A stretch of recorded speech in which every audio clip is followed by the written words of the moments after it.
او دا نن سبا چې کوم خلک دا سوالونه کوي په بازارونو کې، نو دا خو بیخي ناروا ده. دا خلک چې د قیامت په ورځ باندې راځي، دا خلکو چې د کاروبارونو جوړ کړي وایي د دې به په مخ باندې غوښه نه وي، تش هډوکي به یې را روان وي د حشر میدان. الحمد لله رب العالمين والعاقبة للمتقين والصلاة والسلام على أشرف الأنبياء والمرسلين. اما بعد. عزتمند الله پاک ډېر لوی بادشاہ دی. الله جل جلاله ډېر غیرتي دی. الله جل جلاله ډېر زیات مهربان دی.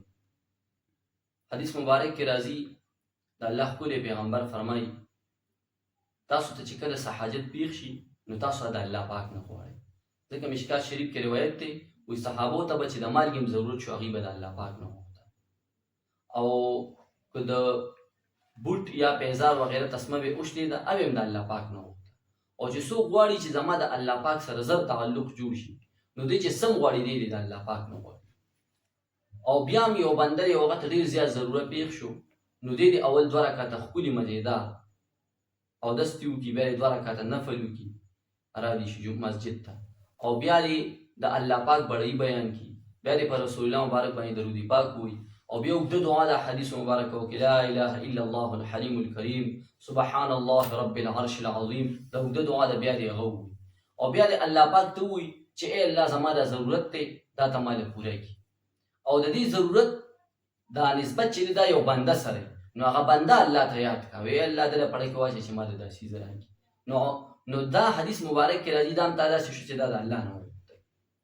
او دا نن سبا چې کوم خلک دا سوالونه کوي په بازارونو کې نو دا خو بیخي ناروا ده.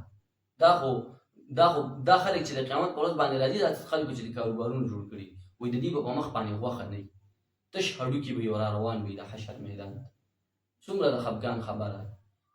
او سوال به د یو الله نه کوي، لا يسألون الناس الحافا. سوال چې دا صرف د یو الله نه مخلوق نه خپل ضرورتونه پټي، او څوک چې د مخلوق نه خپل ضرورتونه پټ کی نو الله جل جلاله به دې زر مالدار کی. او څوک چې خپل ضرورتونه د خلکو مخ کې بیانې نو دې به تر مرګ پورې به دې غریب ګرځي. نو خپل ضرورت د خلکو نه پټول، او حدیث مبارک کې نه چې څوک خپل غریبي د خلکو نه پټه کی الله جل جلاله به دې مالدار کی، کني عمر لا به غریب ګرځي.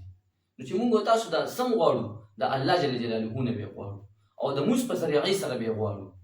یو علماء لیکلي چې ستا ډېر زیات ضرورت دی نو ایاک نعبد و ایاک نستعین کې د مفسرین لیکلي دي چې ایاک نعبد مونږ خاص تا عبادت کوو، و ایاک نستعین او خاص تا نه مدد غواړو.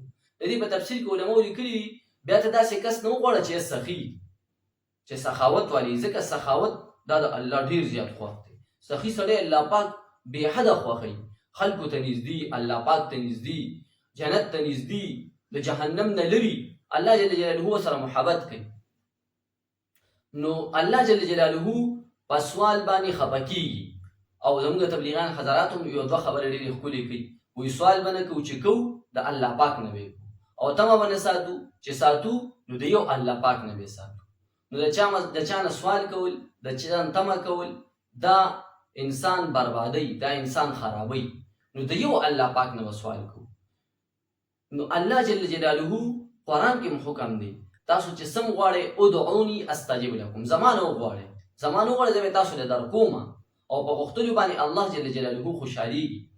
نو د هیڅ چا نه به سوال نه کوو، سوال به صرف د یو الله نه کوو، او سوال به صرف د الله جل جلاله نه په زړه کې بیا تمه ساتو.